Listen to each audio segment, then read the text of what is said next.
Quels sont vos objectifs ou votre objectif de croissance à horizon 2026 ? Une très bonne question, je viens d'y travailler pendant quelques mois sur le sujet. Donc les objectifs de développement, moi j'en ai 3, ils sont très simples. Un, c'est dépasser les 3 milliards d'euros de chiffre d'affaires pour mon entité qui s'appelle GAN Assurance, une des plus anciennes compagnies d'assurance en France.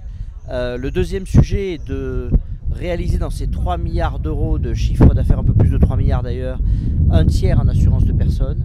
Et enfin le dernier, parce qu'on ne fait jamais du business tout seul, c'est de développer notre réseau d'agents généraux exclusifs qui sont formidables.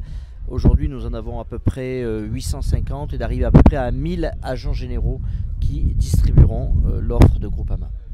Alors je viens d'intégrer NIT depuis 1 mois, donc l'objectif de croissance il est clair, c'est d'aller développer de nouveaux marchés, d'aller développer de nouvelles offres, d'aller sur des terrains un peu inconnus et de disrupter effectivement le marché avec des nouvelles offres, avec de la tech qui va nous accompagner et 2026 pour moi c'est un peu l'aboutissement de ce que j'aurais pu faire chez NIT, c'est-à-dire du chiffre d'affaires en plus, de l'acquisition de nouveaux comptes et de l'acquisition surtout de grands comptes.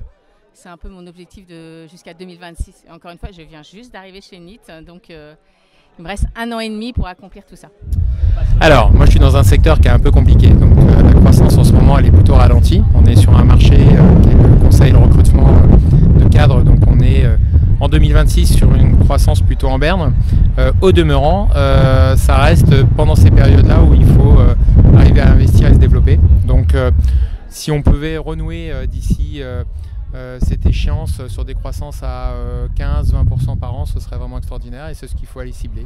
Les ambitions elles sont croissance du portefeuille, rentabilité, en maintenant un certain niveau de qualité de service, en maintenant une belle qualité de service. On travaille pour des partenaires, donc on est en marque blanche la plupart du temps, donc respecter les clients de nos partenaires et continuer notre développement avec de l'innovation. Si je dis de l'IA, ça va paraître un peu tarte à la crème, donc évidemment tarte à la crème, mais de l'IA parce que ça va nous aider à accélérer. Et puis de l'innovation produit, l'innovation de distribution, de vente et de la communication. Nous on veut faire chez Corinthe x3, x4 en activité pour continuer à bien passer les milestones les uns après les autres et montrer qu'on a un business model scalable et viable. Quel défi personnel avez-vous surmonté qui a permis de renforcer votre position de leader ?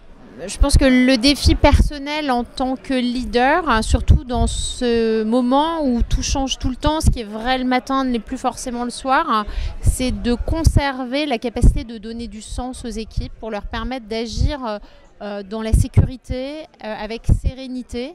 Et je pense qu'une équipe qui sait où elle va, c'est une équipe qui est capable d'encaisser tous ces soubresauts que nous vivons au quotidien. Et je crois que c'est mon job de me remettre en question tout le temps. Et je pense que c'est aussi quand on voit des équipes qui réalisent de beaux challenges, qui ont le sourire après avoir gagné, conservé une affaire. Je crois que c'est ça la plus belle satisfaction, de se remettre en question au quotidien. Quelque chose d'assez personnel, le combat contre la maladie m'a permis de me rendre compte que ça pouvait s'arrêter très vite. Et donc du coup, ça te fait penser différemment et t'es forcément meilleur.